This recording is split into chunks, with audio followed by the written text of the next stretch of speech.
जन जन की है यही पुकार, जन जन की है यही पुकार। रफीक सिद्दीकी उर्फ गोलू भैया वकील साहब, अब की बार आप करेंगे समर्थन, हम करेंगे परिवर्तन।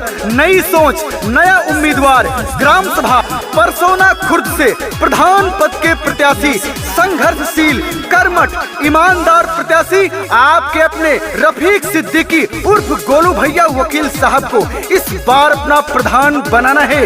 ग्राम सभा परसोना खुर्द में विकास से विकास लाना है और विकास की गंगा बहाना है।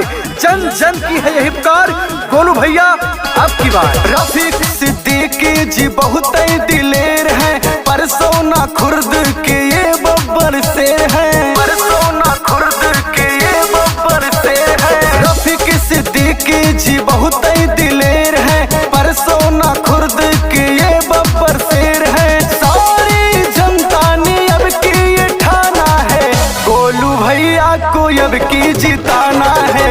प्रधानी अपना अब की बनाना है, परसोना खुर्द की जनता ने ठाना है, रफीक सिद्दीकी को प्रधान बनाना है।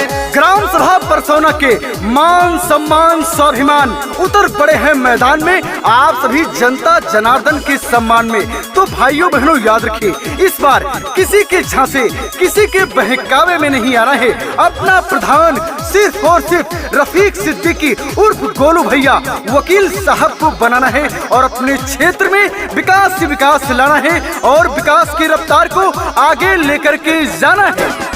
आप करेंगे समर्थन हमारा, हम करेंगे परिवर्तन सारा, हम करेंगे परिवर्तन सारा। आप करेंगे समर्थन हमारा, हम करेंगे परिवर्तन सारा। चाचा चाची दादा दादी ने ठाना है, रफीक सिद्दीकी को अब की जिताना है।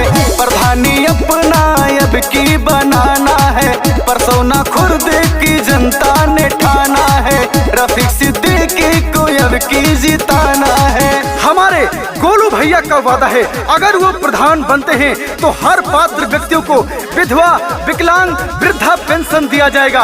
हर पात्र व्यक्तियों को कॉलोनी देने का काम किया जाएगा। हर घर में शौचालय बनवाने का काम किया जाएगा। गली गली में रोड, हर घर में बिजली लगवाने का काम किया जाएगा। तो भाइयों बहनों याद रखिए, ऐसे प्रगतिशील प्रत्याशी को भुलाना नहीं है।